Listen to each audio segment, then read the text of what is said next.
Здравейте хора! Отбивам се за бързо. Показвам ви една бърза вариация на салата Цезар. Моя вариация с мой сос. И изчезвам. Че имам много работа. Давайте! И така, необходимите ни продукти за соса са аншоа, лимон, пармезан, 3 жълтъка, сол, черен пипер, хубави каперси, сос Уорчестър, горчица и олио. Отделяме си 3 жълтъка внимателно.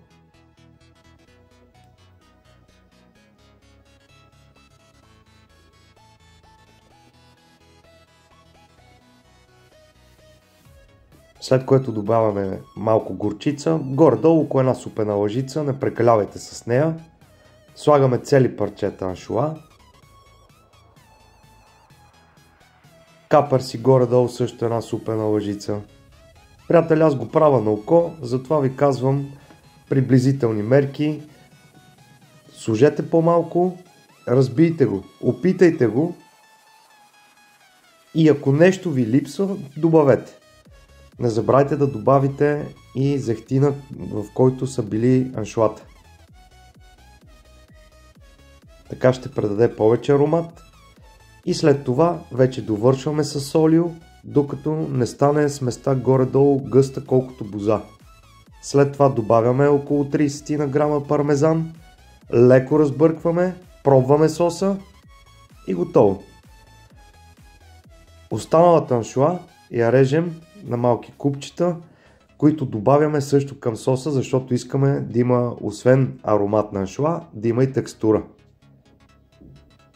Соса стана страхотен! Време е да се вземем с филето. За него са ни необходими пармезан, панко, сол, черен пипер. Нищо повече. Внимателно разполовяваме филетцето. След това го осоляваме с сол, пипер от двете страни.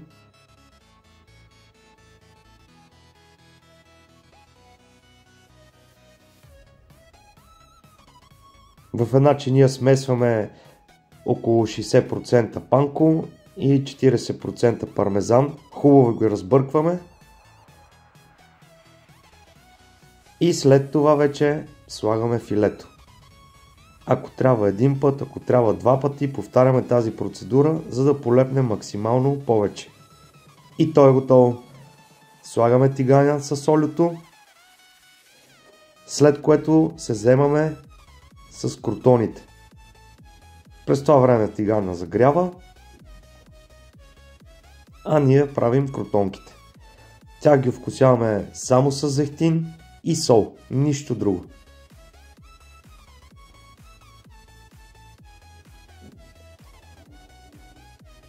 Слагаме в загрята фурна на 160-170 градуса до готовност. Олиото вече ни е готово. Слагаме си филето. Не повече от 2 минутки, максимум 3, зависи колко е дебело от всяка страна. Когато придобие хубав златист цвят, го изваждаме и попиваме мазнината. Народе, всичко е готово. Хайде да сглобяваме салатата. Айсберга винаги го накъсвайте с ръце, не използвайте нож, защото оксидира и започва да става кафяв. Не е сложно, повярвайте ми. Продължаваме с соса. Добавяме пак на око, по ваша преценка. Разбъркваме, ако ви се струва малко, добавяте още. Накрая вече добавяме и крутоните, защото не искаме да попият от сос и да станат супер меки. Ето как изглежда. Готово е за нашата чиния. Преди това си нарязваме филето. Редим си айсберга с крутоните. Разпределяме си филетата в чинията по наше усмотрение. Не е нужно да се стараете да бъде идеално, перфектно и така нататък. Всичко е въпрос на вкус, на желание. Пък и съм сигурен, че много от вас ще се справят по-добре от мен.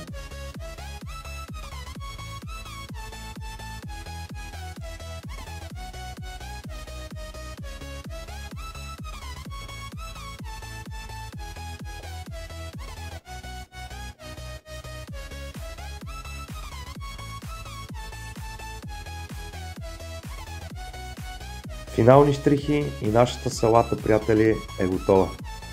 Споделяйте, харесвайте, коментирайте, ако имате някакви въпроси, питайте, с радост ще ви отговоря. Бъдете здрави и се обичайте. До скоро!